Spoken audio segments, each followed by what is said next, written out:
Các bạn có bao giờ cầm một hộp sữa trên tay, nhìn hình ảnh em bé bụ bẫm, cười tươi trên bao bì và tự hỏi liệu mọi thứ có thực sự tốt đẹp như những gì họ quảng cáo hay không?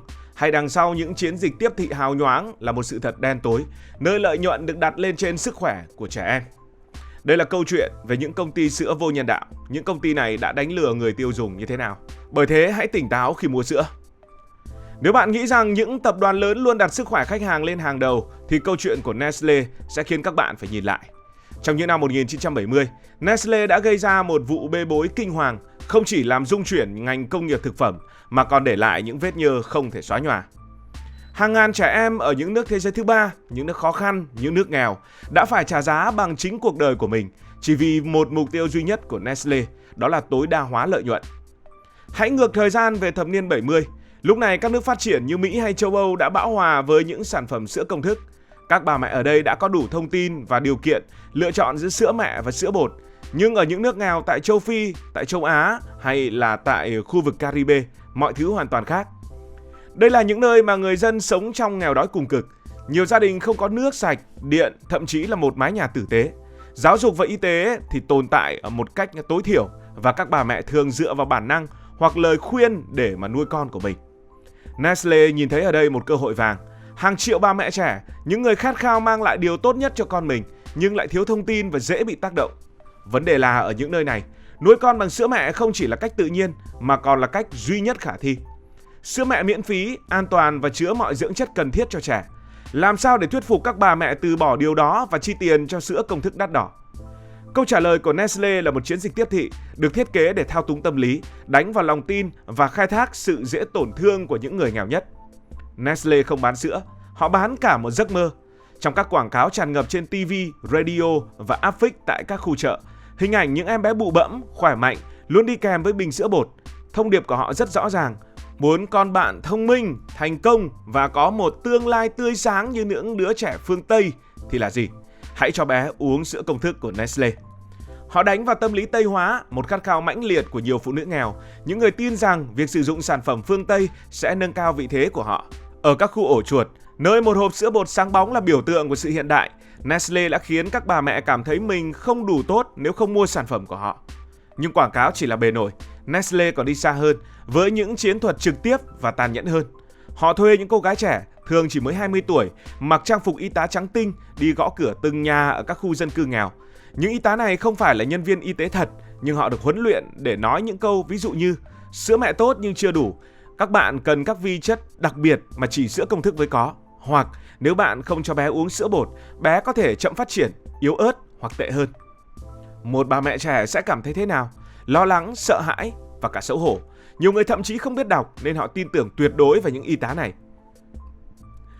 Để đảm bảo các bà mẹ nghiện sữa công thức, Nestle phát thử miễn phí mẫu sữa ở khắp nơi, từ bệnh viện, phòng khám đến các khu chợ. Khi một bà mẹ bắt đầu cho con uống sữa công thức và ngừng cho con bú, cơ thể họ sẽ ngừng tiết sữa sau vài tuần. Đến khi mẫu thử hết, họ không còn lựa chọn nào khác ngoài việc mua sữa bột, một sản phẩm đắt đỏ mà nhiều gia đình không có tiền chi trả. Ở Jamaica chẳng hạn, một gia đình trung bình kiếm được 7 đô mỗi tuần vào những năm 1970, nhưng một hộp sữa bột Nestle có giá gần bằng toàn bộ thu nhập đó. Kết quả, các bà mẹ phải pha loãng sữa với gấp đôi, gấp 3 lượng khuyến nghị để đủ cho con ăn. Có những trường hợp một hộp sữa được pha cho cả hai anh em trong nhà, khiến hai đứa trẻ đều suy dinh dưỡng. Và khi sữa bị pha loãng, trẻ không nhận được đủ calo hay dưỡng chất, chúng trở nên yếu ớt, dễ mắc bệnh và trong nhiều trường hợp không thể sống sót trong những tháng đầu đời. Chưa dừng lại ở đó, một vấn đề còn lớn hơn đó là nguồn nước. Ở nhiều nước nghèo, nước sạch là thứ xa xỉ. Những bà mẹ thường phải dùng nước sông, nước giếng hoặc nước ao hồ để pha sữa công thức. Những nguồn nước này đầy vi khuẩn, ký sinh trùng và chất độc. Kết quả là trẻ uống phải những bình sữa chứa mầm bệnh dẫn đến tiêu chảy, nhiễm trùng và suy dinh dưỡng. Theo tổ chức từ thiện World on One, hàng ngàn trẻ sơ sinh ở châu Phi, châu Á và châu Mỹ Latin đã qua đời vì các bệnh liên quan đến việc sử dụng sữa công thức không đúng cách. Trong khi đó, sữa mẹ là nguồn dinh dưỡng hoàn hảo. Nó chứa vitamin A giúp tăng cường thị lực, kèm ngăn ngừa tiêu chảy và các kháng thể bảo vệ trẻ em khỏi bệnh tật. Một nghiên cứu của WHO chỉ ra rằng trẻ được bú mẹ trong 6 tháng đầu đời có khả năng sống sót cao gấp 6 lần so với trẻ dùng sữa bột. Vậy mà các nhãn sữa họ đã làm gì? Và nếu bạn nghĩ rằng họ chỉ nhắm đến những bà mẹ thì có lẽ bạn hiểu nhưng mà chưa đủ. Họ còn nhắm đến cả hệ thống y tế, nơi mà các bà mẹ đặt niềm tin tuyệt đối vào đó. Nestle tài trợ nội thất văn phòng, đồ dùng y tế, thậm chí là những chuyến du lịch nước ngoài cho bác sĩ và y tá ở các bệnh viện. Đổi lại, những bệnh viện này đã trở thành những đại lý bất đắc dĩ, khuyến khích bà mẹ dùng sữa công thức ngay từ khi sinh con. Điều này không chỉ làm giảm niềm tin vào sữa mẹ mà còn gây ra một vòng luẩn quẩn. Khi các bà mẹ ngừng cho con bú, họ phụ thuộc hoàn toàn vào sữa công thức và Nestle là người hưởng lợi. Đến cuối những năm 1970, sự thật bắt đầu lộ ra, nhưng từ trước đó, năm 1973, tạp chí The New Internationalist tổ chức triển lãm Babies Mean Business, phơi bày cách Nestle thao túng các bà mẹ. Một năm sau, một báo cáo có tên là Nestle Kills Babies được xuất bản bởi một nhóm hoạt động ở Đức. Nestle tức giận và kiện tác giả vì tội bôi nhọ danh dự. Họ thắng kiện, nhưng cái giá phải trả là sự phẫn nộ của cả thế giới. Năm 1977, một cuộc tẩy chay Nestle bùng nổ ở Mỹ, lan sang Pháp, Na Uy, Phần Lan và nhiều nước khác.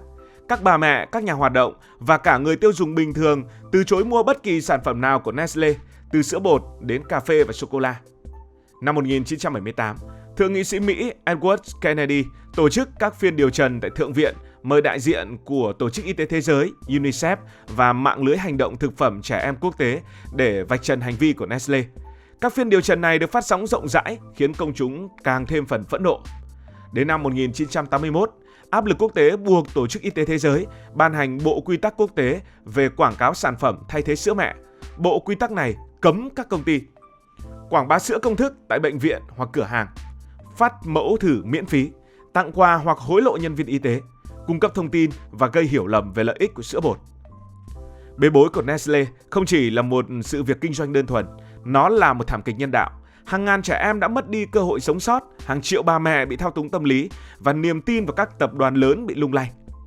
Vụ việc này cũng để lại một bài học quan trọng. Các tập đoàn khổng lồ có thể sử dụng quyền lực và tiền bạc để khai thác những người dễ bị tổn thương nhất. Nhưng khi cộng đồng đoàn kết, họ có thể buộc những gã khổng lồ này phải chịu trách nhiệm. Nestle có thể là tâm điểm của cơn bão, nhưng họ không phải là duy nhất. Nhiều thương hiệu sữa lớn khác trên thế giới cũng từng vướng vào những bê bối khác. Hãy đến với Trung Quốc vào năm 2008, khi hãng sữa Sanlu, tức là Tam Lộc, gây ra một trong những vụ bê bối an toàn thực phẩm lớn nhất lịch sử. Tam Lộc bị phát hiện đã thêm melamine, một hóa chất công nghiệp vào sữa bột, để làm giả hàm lượng đạm trong các bài kiểm tra chất lượng. Melamine không có giá trị dinh dưỡng, nhưng nó rẻ và dễ qua mặt các thiết bị kiểm tra. Kết quả là hơn 300.000 trẻ em bị ảnh hưởng, với ít nhất 6 trẻ tử vong và hàng chục ngàn trẻ bị sỏi thận hoặc bị tổn thương thận. Các bà mẹ ở Trung Quốc hoảng loạn, xếp hàng dài tại bệnh viện để kiểm tra cho con. Điều kinh khủng nhất là Tam Lộc đã biết về vấn đề này từ vài tháng trước, nhưng cố tình che giấu để bảo vệ lợi nhuận. Vụ việc chỉ vỡ lở khi báo chí và các nhà hoạt động lên tiếng. Hậu quả là Tam Lộc phá sản, 2 lãnh đạo cao cấp nhất chịu án tử và hơn 11 quốc gia cấm nhập khẩu sữa từ Trung Quốc. Vụ việc này không chỉ làm rung chuyển ngành sữa Trung Quốc mà còn khiến người tiêu dùng trên toàn thế giới lo ngại về an toàn thực phẩm. Hay như Fonterra, gã khổng lồ sữa của New Zealand, từng gây sóng gió vào năm 2013 khi thông báo một số nguyên liệu sữa có thể nhiễm một loại vi khuẩn gây ngộ độc thần kinh nghiêm trọng. Những sản phẩm bị ảnh hưởng bao gồm sữa bột và nhiều sản phẩm xuất sang Trung Quốc và một số quốc gia châu Á. Các quốc gia ngay lập tức thu hồi sản phẩm, người tiêu dùng hoảng loạn. Nhưng sau đó hóa ra đây chỉ là báo động giả, không có vi khuẩn nào được tìm thấy. Tuy nhiên, cái giá phải trả là hàng triệu đô la thiệt hại và niềm tin vào ngành sữa New Zealand vốn nổi tiếng về chất lượng bị lung lay. Fonterra bị chỉ trích vì phản ứng chậm trễ và thiếu minh bạch ngay ban đầu. Vụ việc này cho thấy ngay cả một sai lầm nhỏ cũng có thể gây ra hậu quả lớn trong ngành thực phẩm. Và cũng không thể không nhắc đến Dumex và Mead Johnson. Vào năm 2013, Dumex bị cáo buộc hối lộ nhân viên y tế ở Trung Quốc để khuyến khích họ giới thiệu sữa công thức, vi phạm bộ quy tắc của Tổ chức Y tế Thế giới. Các khoản thanh toán này được cho là nhằm tăng doanh số, tương tự như chiến thuật của Nestle trong quá khứ. Mead Johnson cũng vậy, hãng này bị chỉ trích vì phóng đại lợi ích của sữa công thức trong các chiến dịch quảng cáo ở một số nước đang phát triển, khiến các bà mẹ nghĩ rằng sữa bột tốt hơn cả sữa mẹ. Cả hai hãng đều bị phạt nặng và phải cam kết cải thiện, nhưng vết nhơ thì vẫn còn đó. Đừng để quảng cáo dẫn dắt bạn, hãy đọc kỹ thành phần và tìm hiểu nguồn gốc sản phẩm. Nếu có thể, hãy ưu tiên sữa mẹ, món quà tuyệt vời nhất mà thiên nhiên ban tặng. Nếu bạn thấy video này ý nghĩa, hãy nhấn nút like, subscribe và chia sẻ để nhiều người biết hơn về sự thật này. Đừng quên để lại bình luận bên dưới, chia sẻ suy nghĩ hoặc bất kỳ câu chuyện nào liên quan đến các hãng sữa mà bạn biết. Xin được nói lời chào tạm biệt.